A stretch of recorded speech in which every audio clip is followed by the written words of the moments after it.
pour le 37e épisode de Kids Trotter.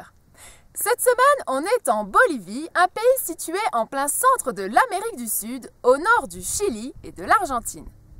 La Bolivie est un des pays les plus pauvres de cette région du monde, mais grâce à une nature riche, ce pays se développe notamment via l'agriculture, l'industrie du métal et le tourisme. Puisque l'on parle de tourisme, je te propose sans plus attendre de découvrir une des plus belles régions de Bolivie, celle du Salar d'Uyuni. Regarde ces quelques images que je t'ai rapportées d'une sortie en 4x4 de 4 jours dans cette zone désertique.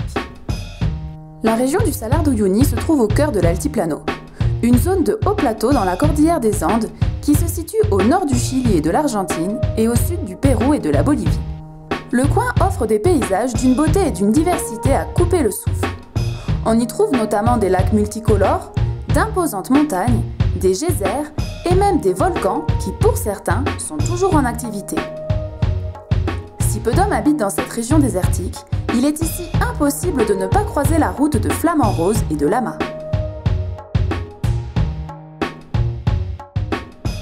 Mais le véritable trésor de l'Altiplano est sans nul doute le Salar d'Uyuni. Avec ses 12 500 km², il s'agit du plus grand désert de sel de la planète. Il s'est formé il y a de ça 10 000 ans, suite à l'assèchement d'un lac datant de la préhistoire. Bref, la région du Salar d'Uyuni est une véritable merveille de la nature. Bon, maintenant plongeons dans l'univers de l'UNESCO. Cette semaine, c'est la ville historique de Sucre que nous allons découvrir ensemble. Allez, c'est parti! Fondée au milieu du XVIe siècle par les colons espagnols, la ville de Sucre a eu une histoire particulièrement riche. Son développement économique et culturel a été facilité par les grandes ressources minières de la région, et notamment les mines d'argent de la ville voisine de Potosí. En 1559, sous les ordres du roi d'Espagne, Sucre, alors appelée La Plata, devient une sorte de capitale régionale. En effet, la ville était en charge de l'administration d'un gigantesque territoire, près de 3 fois plus grand que l'actuelle Bolivie.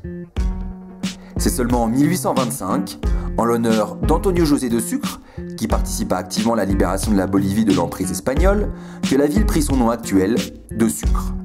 Particulièrement bien conservée et ponctuée de nombreuses églises et d'une cathédrale, la ville blanche, comme on la surnomme, est un symbole du mélange réussi entre l'architecture traditionnelle bolivienne et les styles importés d'Europe.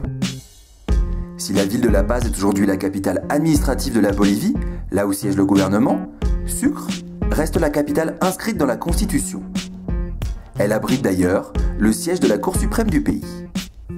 Alors, qu'est-ce que tu en penses de la Bolivie? Plutôt sympa, non?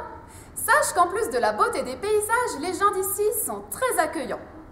Bon, il est temps pour moi de te dire au revoir et de te donner rendez-vous la semaine prochaine au Pérou pour ce qui sera le dernier épisode de Kids Trotter. Allez, à la semaine prochaine!